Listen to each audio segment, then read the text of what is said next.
Okay. Sometimes நம்ம தூங்கிட்டே இருப்போம்.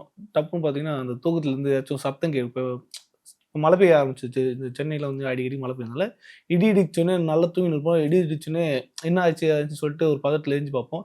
அப்ப நம்ம தூக்கம் கெட்டு போயிடுது. தூங்குறப்ப பொணம் மாரி தூங்கணும்பாங்க. ஓ! யோகாசனத்திலேயே ம். ஷவாசனம்னு ஒண்ணு இருக்கு. ஓகே, ஷவாசனம் அப்படின்னா என்னன்னா, செத்த பொணம் போல படுத்து கிடக்கணுமா. ஓகே. பொணம் எப்படி அப்படியே மெய் மறந்து, அதாவது கை கால்லாம் அப்படியே ரொம்ப கேஷுவலா பார்த்துருக்கேன், இருக்கும். பார்த்துருக்கேன். இப்ப அந்த ஷவாசனம்ன்றது எதுக்குன்னா, அந்த அளவுக்கு அடிச்சு போட்ட மாரி. பக்கத்து வீட்ல ஃபயர் ஆக்சிடென்ட் ஆச்சு. ஃபயர் என்ஜின் வந்துச்சு.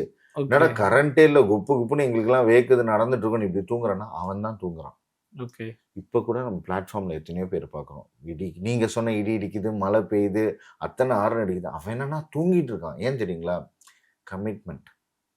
உலகத்திலே 2 பேர் தான் சந்தோஷமா இருக்கான். ஒண்ணு எல்லா கமிட்மெண்ட்டும் அச்சீவ் பண்ணவன். இன்னொன்னு நம்ம என்ன பண்ணாலும் தீரவே தீராது. காலையில எந்திரிச்சு பார்த்துக்கலாம். அப்ப என்ன ஓகே. ஆகுது? எல்லாமே மைண்ட் செட் தான். எண்ணம் போல் நோய். எண்ணம் போல் வாழ்க்கைன்றால ஆமா. நாங்க என்ன சொல்றோம்னா, திருப்தியே ஆகாத மனுஷனுக்கு லிவர் வீக் ஆகும். பயந்துட்டே இருந்தா கிட்னி வீக் ஆகும். ரொம்ப பேசினா டயபெட்டிக் வரும். ஓகே, உள்ள ரொம்ப ஹோல்ட் பண்றோம், மனசை விட்டே பேச தெரியல, உள்ளுக்குள்ள நிறைய வச்சுக்கிறோம்னா லங்ஸ் வீக் ஆகும். ஓகே. இப்ப இதெல்லாம் ஆர்கன் இம்பாக்ட் பண்ணுது. எமோஷன்ஸ் ஆர் டிஸ்டர்பிங் த ஆர்கன் எனர்ஜி.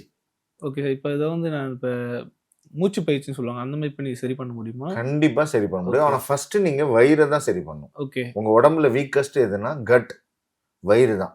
வயிறு பொட்டன்ஷியலா வேலை செய்யல சார். பசிக்கலைன்னா லிவர், ஸ்பிளீனு, கேல் பேடரு, பான்கிரியாஸ் ஒர்க் பண்ணலன்னு அர்த்தம்.